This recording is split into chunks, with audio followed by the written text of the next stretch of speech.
Qala alaihi salatu wassalam, sayati 'alan nasi zamanun, akan tiba suatu masa kepada umat ini, suatu zaman kepada manusia ini, butunuhum alihatum.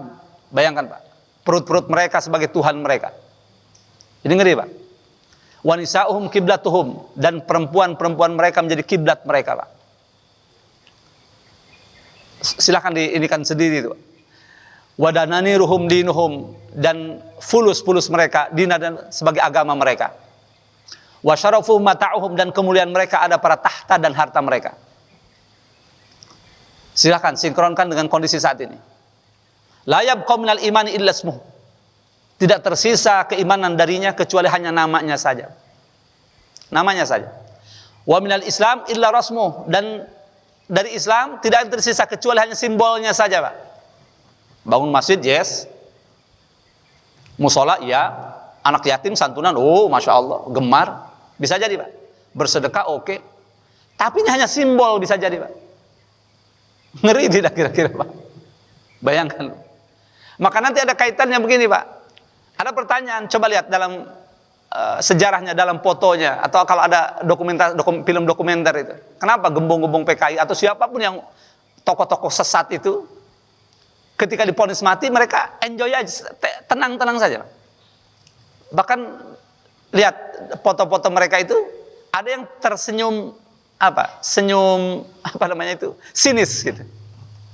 Jadi bukan sok begitu, bukan tegang, bukan pucat begitu, enggak. Padahal menurut kita ideologi sesat, dan itu sudah neraka, itu sudah. Karena itu sudah gitu. Tapi mereka kok bisa gitu, tenang gitu, pede gitu.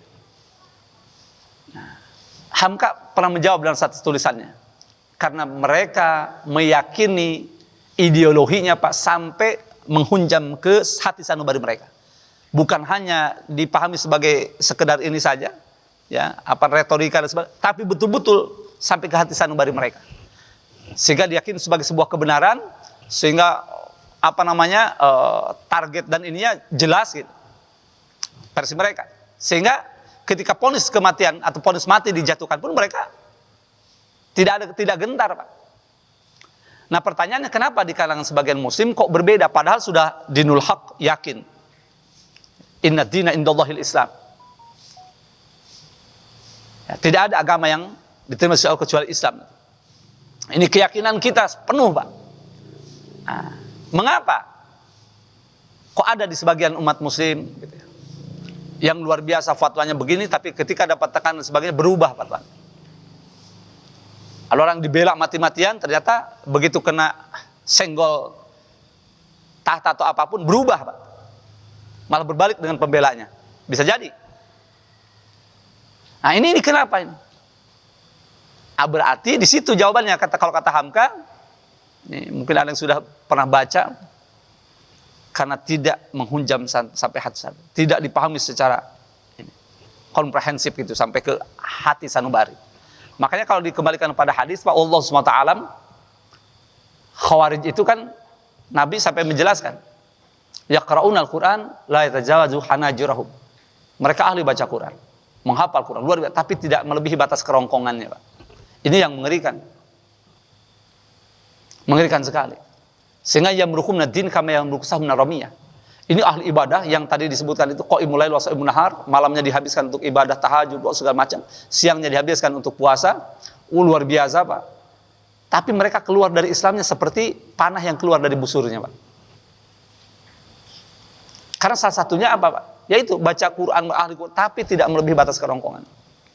Agama ini hanya sampai di sini. Tidak menghunjam hati sanubari.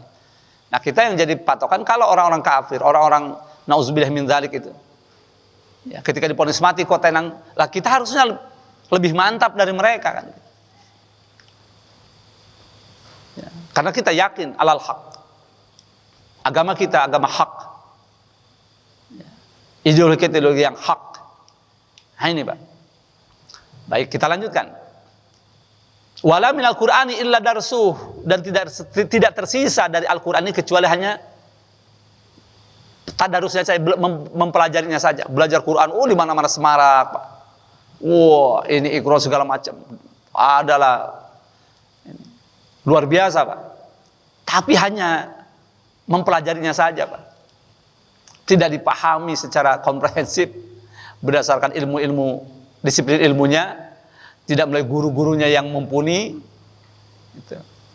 Karena begini, Pak, sekarang yang penting siapa yang enak ngomongnya, enak penyampaiannya, wah itu yang diburu. Perkara isinya bagaimana, itu urusan keberapa, nggak tahu. Karena Nabi sudah menyatakan di akhir zaman itu dicabut ilmu, diturunkan kebodohan, Pak. Sehingga banyak orang bodoh dan sedikit orang berilmu. Dan lihat sekarang, per minggu, Pak, per pekan ini, yang meninggal dari habaib ulama-ulama kita berapa, Pak? Catat, lihat. Kita di grup-grup kiai, grup-grup ini, Masya Allah, pimpinan pesantren-pesantren, sebentar, innalillahi wa inna ilaihi raji'un. Berapa hari? Innalillahi wa inna ilaihi raji'un. Dari Jawa Timur, Jawa Tengah, dari mana-mana, Pak. Masya Allah. Ini Indonesia saja, belum di luar negeri, Pak. Bayangkan, Pak. Ini betul, makanya kenapa saya ingin mengambil tema ini termasuk fitnah akhir zaman. Karena nanti akan muncul kelompok orang-orang bodoh.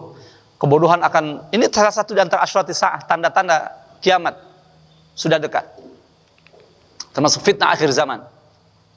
Jadi kebodohan nanti akan tersebar, sementara ilmu dicabut, keberkahan dicabut. Sampai nanti ya itu tadi. Karena sulitnya mencari orang yang alim, sehingga mereka mengangkat orang-orang bodoh sebagai pemimpin. Sehingga mereka dimintai fatwa dan berfatwa, dan fatwanya sesat dan menyesatkan. Simak lanjutan hadis ini, Pak. Wa masajiduhum ma'muratun. Masjid-masjid mereka makmur, Pak. Ramai, Pak, penuh. Ini akhir zaman nih, Pak. Ramai. Wa qulubum kharabun minal huda, tapi hati-hati mereka kosong dari petunjuk, Pak. Error, Pak, rusak hatinya. Nggak connect. Ini masalah besar, Pak. Ini mungkin bisa jadi masukan juga buat kita nih, Pak, saudara kita. 5 waktu rajin, Pak, Masya Allah. Wah, pokoknya harus tepat waktu. Tapi duduk di majelis ilmu nggak pernah mau, Pak. Ini salah satu hati-hati, Pak. Padahal bagaimana ibadah kita benar kalau kita nggak menuntut ilmu, Pak. Padahal tugas menuntut ilmu itu minal mahdi ila lahdi. Dari mulai buayan sampai liang lahat, Pak. Karena problematika ini banyak, Pak. Dan di akhir zaman terus akan bermunculan. Kalau tidak diimbangi dengan ilmu pengetahuan yang benar, keimanan ketakwaan yang benar, wah ini berbahaya, Pak. Tadi, Pak, coba sekarang lihat. Nama-namanya Islami, Pak. Ada nama sahabat, ada nama, tapi murtad, Pak. Ini banyak, Pak, sekarang. Mereka ngakunya anak kiai. Udah gitu ngakunya anak kiai saya dulu. Oh, ahli di bidang ini, di bidang ini. Walaupun setelah ditanya belak-belak gitu, nggak paham. Nama-namanya. Ada yang murtad setelah umroh, pulang dari haji, Pak. Akhir zaman ini, Pak. Murtad, Pak. Dan sudah gitu jadi penceramah mereka, jadi dai-dai mereka itu. Sehingga banyak orang terjebak karena dia mengatakan, oh saya umroh saya ini, tapi di sana saya mimpi ketemu ini, saya begini, saya begini. Ini akhir zaman, sehingga orang banyak terjebak, Pak.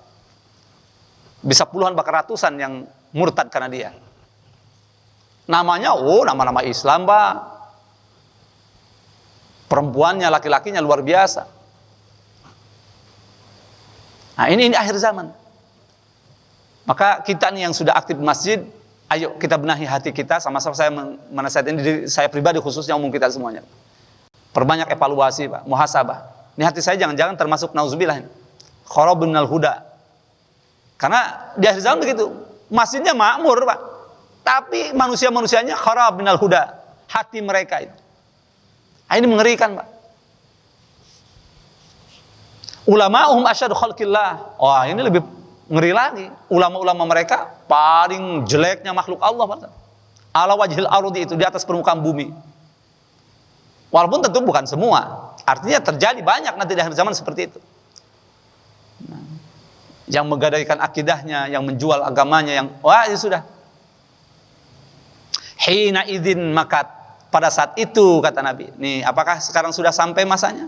Hina idzin, maka pada saat itu kata Nabi. Ini hampir 1500 tahun yang silam Nabi mengatakan ini. Ibtalahumullah bi arba khisal. Allah akan turunkan bala kepada mereka dengan 4 perkara, Pak.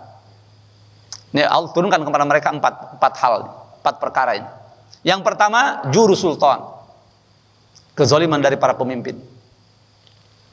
Waqahtu minaz zaman. Musim paceklik, Pak. ekonomi merosot drastis, ini begini, wah kemarau kepanjangan, gagal panen segala macam, banyak PHK ini. Bisa jadi mananya itu. Wallahu a'lam. Lihat. Wa dzulmun minal wulat wal hukam, dan kezaliman dari ini para penguasa. Fata'ajjaba sahabat. Para sahabat terkaget-kaget, Pak. Mendengar kalimat ini, sahabat kaget, Pak. Wa qalu, lalu mereka bertanya, ya Rasulullah, wahai Rasulullah sallallahu alaihi wasallam, aya'budunal asnam? Ini simak baik-baik. Apakah mereka pada saat itu menyembah berhala, wahai Rasulullah? Kok kondisinya serem banget gitu, sampai segitunya? Apakah mereka penyembah berhala, ya Rasulullah? Apa jawabnya? Qala na'am, ya. Perhatikan nih, Pak. Ya, katanya. Tapi apa yang maksud? Kullu dirhamin indahum sonam. Setiap kepingan uang bagi mereka adalah berhala. Ini, Pak. Demi uang, Pak. Waliyahzubillah. Ini hati-hati yang punya prinsip the time is money ini. Hati-hati nih, Pak. Mengerikan nih, Pak. Di penghujung kalimat itu, na'am kullu dirhamin indahum sonam. Setiap dirham bagi mereka adalah berhala. Nah, artinya apa, Pak? Berarti kalau begitu, orang yang waliyahzubillah, yang kufur, yang sudah tadi keluar seperti itu, tidak mesti kelihatan sujud di depan berhala atau bagaimana. Mungkin masih aktivitasnya it's okay lah kelihatannya, tapi ternyata hati mereka khorob minal huda itu. Hatinya kosong, Pak. Error, Pak. Jadi, wah, depan ulama, depan kiai masih oke. Wah, ininya bisa jadi begitu. Sedekahnya, apanya. Jangan dibicarakan orang pelit. Ini misalnya yang mengerikan ini, Pak. Ya, yang wah, aktivitas sosialnya apa segala macamnya luar biasa. Tapi ini ternyata kalau hatinya khorob minal huda, ini bahaya. Hanya untuk pencitraan saja, hanya untuk jadi nantinya. Agar orang mengatakan begini dan begitu, supaya nampak begini dan begitu. Ternyata hatinya tidak seperti itu. Waliyahzubillah.